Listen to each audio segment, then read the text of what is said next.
ठीक है शिवम त्यागी भाई, उनकी तो रणनीति का ये हिस्सा है कि नहीं कर रहे, वो घोषणा करेंगे। अभी है ना 3 मई को होना है नामांकन, नामांकन का आखिरी दिन 3 तारीख है। तो आप क्यों इतने सवाल उठा रहे हैं? नहीं नहीं, ऐसा नहीं है जी, बिल्कुल हम कहाँ सवाल उठा रहे हैं, हम तो कह ही नहीं रहे कुछ भी। भाई राहुल गांधी अमेठी से लड़े, राहुल गांधी रायबरेली से लड़े, राहुल गांधी बैंकॉक से लड़े, इटली से लड़े, जहां मर्जी लड़े भाई, हम क्यों सवाल उठाएंगे? हम बिल्कुल सवाल नहीं उठा रहे।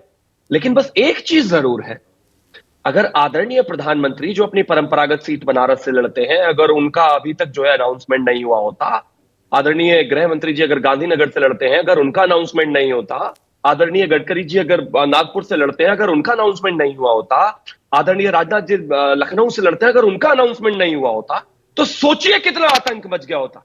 कहा जाता ये देखिए भारतीय जनता पार्टी हारी पड़ी है, भारतीय जनता पार्टी के प्रधानमंत्री को सीट नहीं मिल रही, उनकी मजबूरी है, उनको देखिए कुछ समझ नहीं आ रहा, वो हार जाएंगे, वो सीट बदलना चाहते हैं। लेकिन जब इनसे पलट कर पूछ लो, नहीं नहीं हमसे मत पूछो जी, हमारी तो स्ट्रैटेजी है। अरे स्ट्रैटेजी है, 3 दिन में से कौन सी स्ट्रैटेजी बदल जाने वाली है भाई? अगला फेज में 3 दिन बाद नहीं है।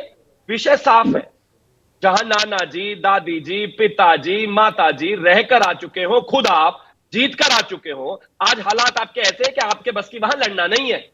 पता चला है कि एक सर्वे कराया गया है सूत्रों से, और उस सर्वे में भी हार रहे हो बहुत बुरे तरीके से, इस वजह से डरे हुए हो, जाना नहीं चाहते।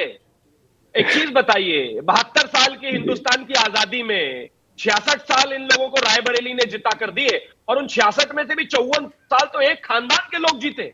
आज इतनी भी हिम्मत नहीं रही कि वहां जाके चुनाव लड़ लो, आज इतने भी हालात नहीं रहे कि वहां जाके चुनाव लड़ लो। और काय की स्ट्रैटेजी भाई? जवाब ले देश के बड़े नेता, देश के जितने भी बड़े नेता होते हैं, और पार्टी के खास तौर पे जो भी बड़े नेता होते हैं, उनके नाम पहली और दूसरी लिस्ट में आ जाते हैं।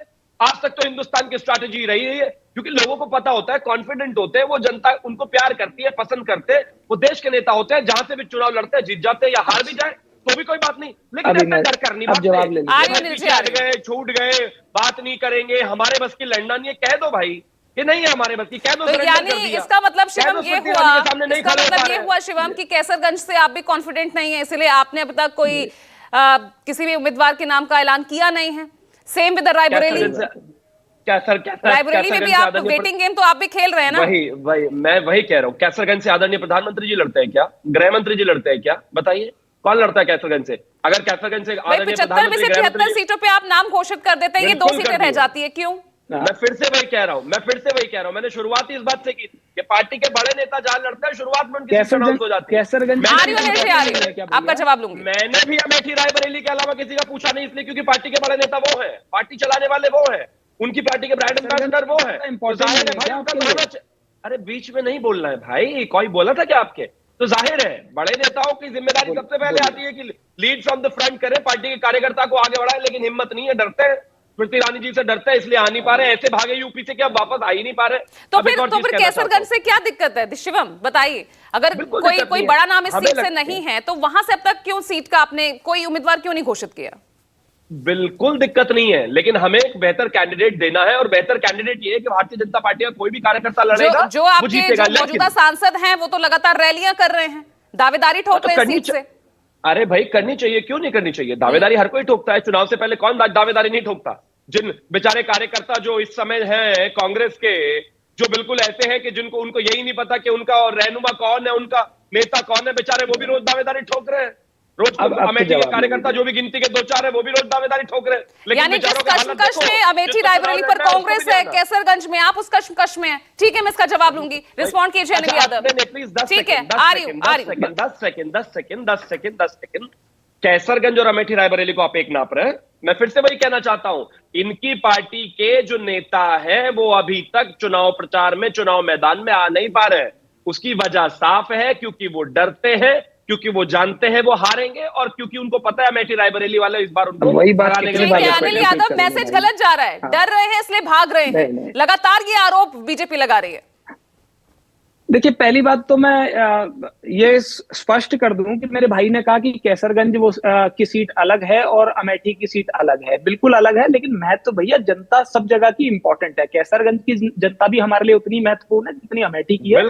जनता सबके लिए नहीं, आपने कहा कि भाई हम कैसरगंज का हम आराम से कर देंगे, कैसरगंज इतनी इंपॉर्टेंट नहीं है। आपने कहा कि हम वहां पर ये मजबूत कहा ही नहीं प्रत्याशी important नहीं है। ढूंढ रहे हैं। बीच में नहीं, शिवम आप सुन लो, पहले सुन खुद लो, उनको टोक चुके हैं और नहीं आप खुद ही कहा, वही सब कर रहे नहीं हैं। कहा, मैं- नहीं, वो झूठ बोल रहे हैं, मैं डिस्टर्ब नहीं कर रहा हूँ, नहीं कहा मैंने, मैं झूठ बोल मैं रहे चुप हो गया था। ठीक है, बिल्कुल, बोलिए अनिल जी। बिल्कुल बिल्कुल मैं इन्होंने बोल कहा ही कि नहीं रहा।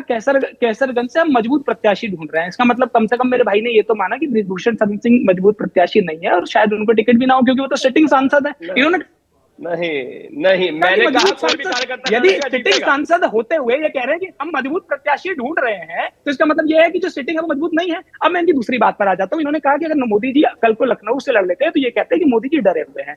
शिवम भाई, ऐसा नहीं मैंने होता ये भी राजनीति नहीं में। और कहा। आप शिवम भारतीय, आप सुन लीजिए, कार्यक्रम में मैंने ये आते भी रहते नहीं हैं, कहा, वो आपको झूठ बोल फॉर्मेट रहे हैं। पता सुन है। लीजिए भाई, प्लीज ऐसे मत बीच में नहीं, मैंने बीच ये में भी मत नहीं कहा, टोकिए। आप झूठ बोल रहे हैं। ऐसे वक्त दूंगी ऐसे मैं मत आपको, करिए, ऐसे मत बोलिए अनिल करिए। जी। ठीक है, जी थैंक यू। जी जी,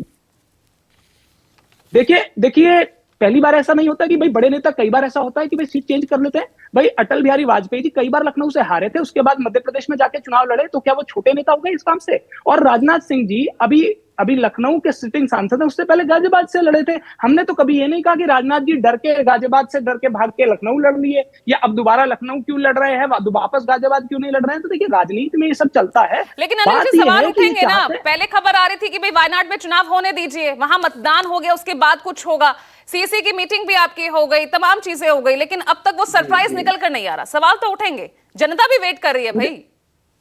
पूजा जी, देखिए आपने ना मुझे कई सारे सूत्र बताए। आपने बताया, कोई कहता है कि प्रियंका जी लड़ेंगी रायबरेली से, राहुल जी अमेठी से लड़ेंगे। फिर दूसरा सूत्र कहता है कि प्रियंका जी नहीं लड़ेंगी। फिर तीसरा सूत्र कहता है कि राहुल जी भी नहीं लड़ेंगे। तो जो सूत्र हैं, ये आपको कांग्रेस पार्टी के किसी भी आधिकारिक व्यक्ति ने तो नहीं बताए होंगे। ये मीडिया के द्वारा प्रायोजित सूत्र हैं, जिनका मैं जवाब क्या दूं। और देखिए, मैं बताता हूं ऐसा हो क्यों रहा है। आज भारतीय जनता पार्टी ये चाहती है कि इन मुख्य मुद्दों पर चर्चा ना हो। कर्नाटक का एक सांसद, जिसपे हजारों महिलाओं के वीडियोस उसके रिलीज हो गए हैं, सैकड़ों महिलाओं से दुष्कर्म का आरोप है, मोदी जी उसके लिए प्रचार प्रसार कर रहे हैं। आज यदि हम अमेठी रायबरेली की चर्चा नहीं करते तो ये मुद्दा होता हाईलाइट में, पूरा का पूरा इसी पे डिबेट हो रही होती, हम और आप इस पे बात कर रही होती। तो भारतीय जनता पार्टी तो चाहती है कि ज्यादा से ज्यादा डिबेट अमेठी रायबरेली पे हो, जिससे कि इनसे पूछा ना जाए कि भैया प्रधानमंत्री जी किस मुंह से लेकिन चले फिर भी गए जो थे असल उस मुद्दे ऐसे- होते हैं वो हम उठाने की ऐसी और कोशिश वाहियात- करते हैं, इससे आप बेफिक्र रहिए। जी, मोहम्मद नहीं, आजम आप साहब, बिल्कुल उठाते हैं, आप यहाँ बिल्कुल रायबरेली